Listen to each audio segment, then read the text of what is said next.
Hello friends, कैसे हैं आप सब। उम्मीद करती हूँ आप लोग अच्छे होंगे। तो आज की वीडियो में हम आप लोगों के साथ शेयर करने वाले हैं कि ब्लाउज की फिटिंग हमें कैसे करनी रहती है। जो बिगनर लोग हैं खास उनके लिए ये वीडियो बहुत ही यूज़फुल होने वाला है। तो हमने इस तरीके से दोनों पार्ट को जोड़ लिया है। आगे और पीछे को आस्तीन हमने नहीं ज्वाइन किया है। आस्तीन ज्वाइन करने से पहले आपको एक चीज़ चेक करना होता है, शोल्डर और साइड का पार्ट। तो हम इस तरीके से साइड के पार्ट को दोनों आगे और पीछे दोनों पार्ट को पकड़ेंगे, बराबर रखते हुए हम इधर से देखेंगे। अगर हमारा पार्ट छोटा बड़ा है तो हम आर्मोल साइड से उसको छाट के निकाल देंगे। और शोल्डर भी देखेंगे कि अगर हमारा दोनों शोल्डर बराबर नहीं है तो यहाँ से हम शोल्डर भी बराबर कर लेंगे। तो इस साइड भी हमारा हल्का सा आ रहा है तो उसे भी हम छाट के बराबर कर लेंगे। तो हमने दोनों पार्ट को छाट के बराबर कर लिया है दोनों साइड से। अब हम आस्तीन भी देखेंगे। आस्तीन भी हमें इसी तरीके से चेक करना रहेगा। जहाँ से हमारी फिटिंग की सिलाई हो वहाँ से हमारा आगे और पीछे दोनों साइड का जो पल्ला रहता है वो हमारा बराबर ही रहना चाहिए। अब हम आस्तीन को ज्वाइन करेंगे। तो पहले आस्तीन को ज्वाइन करने से पहले इस तरीके से सेंटर से रखना है और आपको चेक कर लेना है। जहाँ पे आ रहा है आप वहीं से सिलाई लगाना स्टार्ट करें, या तो आप बीचों बीच शोल्डर से ही सिलाई लगाना स्टार्ट करें। तो हम तो बीचों बीच शोल्डर के पास से ही सिलाई लगाना स्टार्ट कर रहे हैं। अब इस तरीके से ज़्यादा हम आस्तीन को खींचेंगे नहीं, हल्के हल्के हाथों से घुमाएंगे और सिलाई लगाएंगे। तो ये वीडियो जो बिगनर लोग हैं उनके लिए बहुत ही खास है, क्योंकि उन्हें अच्छे से मालूम नहीं होता है छोटी छोटी चीज़ें, जिससे कि उनके ब्लाउज में फिटिंग में प्रॉब्लम आ जाती है। बहुत सारे लोगों का डाउट हो जाता है कि हमने कटिंग बिल्कुल परफेक्ट की है, फिर हमारा ये आगे और पीछे का पार्ट छोटा बड़ा आ जाता है जब हम सिलाई फिटिंग की लगाते हैं।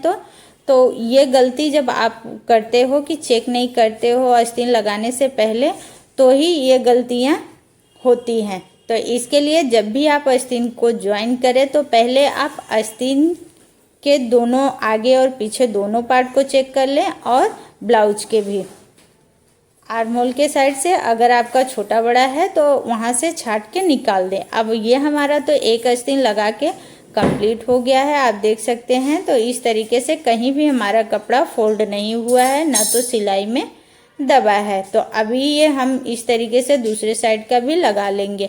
अब हमें साइड की फिटिंग लगाने के लिए शोल्डर के बीचों बीच से हम पकड़ेंगे और इस तरीके से आस्तीन को पकड़ेंगे और यहाँ आर्महोल के पास से भी पकड़ेंगे। इसके बाद ऐसे पकड़ के हम पहले सीधे साइड से एक दाब जितना पकड़ के हम सिलाई लगाएंगे और सिलाई बिल्कुल किनारे से ही लगाएंगे। आप ये ध्यान देना, ज़्यादा आपको दूर से सिलाई नहीं लगानी है। तो इस तरीके से हम दोनों पार्ट को पकड़ेंगे और सिलाई लगाएंगे। तो आप देख सकते हैं बिल्कुल थोड़ा सा हमारा यहाँ पे कपड़ा एक्स्ट्रा आया है, तो उसे भी हम छांट के बराबर कर लेंगे। अब दूसरे साइड भी इसी तरीके से पहले सीधे साइड से ही हम सिलाई लगाएंगे। तो आप देख लें कि हम कैसे पकड़ रहे हैं और कैसे सिलाई लगा रहे हैं। तो इसी तरीके से हम पकड़ेंगे और सिलाई लगा लेंगे। तो इस साइड भी हम सिलाई लगा लेते हैं और जो एक्स्ट्रा रहेगा इसमें भी हम छाट के निकाल देंगे। हमें वैसे ही सिलाई में दबाना नहीं है, उसे छाट के हमें निकाल देना है।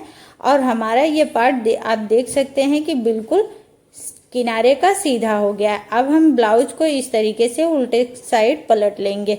अब ब्लाउज को हम उल्टा कर लेंगे। उल्टा करने के बाद में किनारे से इस तरीके से हम फोल्ड करेंगे और पहले एक सिलाई लगाएंगे। आप फोल्ड बीचों बीच करना, ताकि मतलब वो जो आपकी जो सिलाई है वो बीच में आए और दोनों पार्ट दोनों साइड से बराबर ही आए।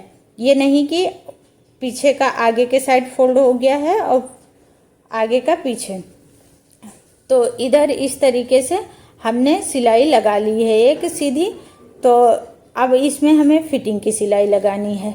तो फिटिंग की सिलाई जितना हमारा आस्तीन रहे की मोहरी है तो 11 इंच है, तो हमने यहाँ से 5.5 इंच पे निशान लगाया। चेस्ट हमारा 36 का है तो चौथा भाग 9 इंच आया, तो 9 इंच पे हमने निशान लगाया। दूसरा यहाँ पे कमर 32 है तो यहाँ पे हमने 8 इंच पे निशान लगाया।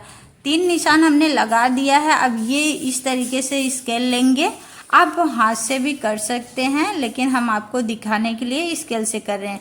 आप देख सकते हैं कि हमारा जो ये निशान है वो तीनों निशान बिल्कुल आमने सामने ही आया है, सीधा ही आया है। और तीनों को हमने मिला दिया है। मिलाने के बाद में यहाँ पे हम सिलाई लगाएंगे। और ये आस्तीन के पास जो आर्म होल का मार्जिन है वो आप एक ही साइड रखना। तो इस तरीके से हमने सिलाई सीधी लगा दी है। इसके बाद एक दो सिलाई हम एक्स्ट्रा लगा देंगे। एक्स्ट्रा सिलाई हम क्यों लगाते हैं, क्योंकि कभी हमारा ब्लाउज अगर हमें छोटा हुआ तो हम उसको खोल के दोबारा से पहन सकें। तो थोड़ी थोड़ी दूर पे हम 2-3 सिलाई लगा देते हैं। तो एक साइड की तो हमारी फिटिंग कंप्लीट हो गई है। अब हम इसी तरीके से दूसरे साइड भी पहले इस तरीके से एक किनारे से ही सिलाई लगाएंगे। और सिलाई लगाने के बाद में फिर हम ब्लाउज का मेजर करेंगे, जैसे हमने वो दूसरे वाले आस्तीन में लगाया तो वो साइड भी हमने फिटिंग ऐसे ही किया था। तो यहाँ पे हम 8 इंच पे निशान लगाएंगे।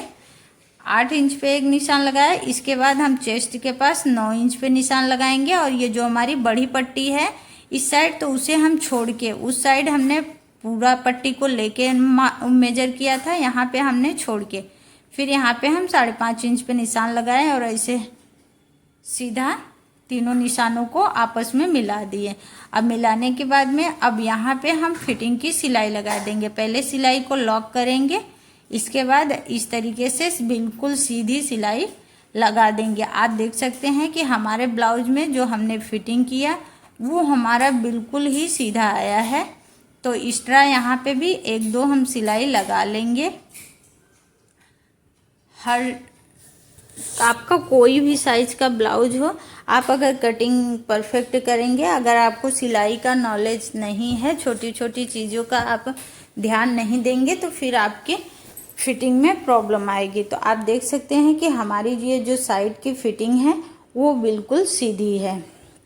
दोनों साइड कहीं से भी हमारा ये ब्लाउज में झोल वगैरह नहीं आएगा और ना ही कहीं से फोल्ड होएगा। तो मैं आपको इस तरीके से पिन लगा के पहले दिखाती हूँ कि हमारे ब्लाउज की जो ये फिटिंग की सिलाई लगाने के बाद में हमारा ब्लाउज कैसा दिख रहा है। और हाँ, मैं आपको बता दूँ, अगर आप ब्लाउज से मेजरमेंट करके बना रहे हैं तो एक बार गला, कमर, सब चीज़ आप अपने ब्लाउज से मेजरमेंट करके देख लें। तो यहाँ पे हमारा आगे और पीछे का आप देख सकते हैं कि हमारा ये ब्लाउज कितना अच्छे से दोनों साइड बिल्कुल बराबर आया है। आगे और पीछे का पार्ट कहीं से भी छोटा बड़ा नहीं हुआ है।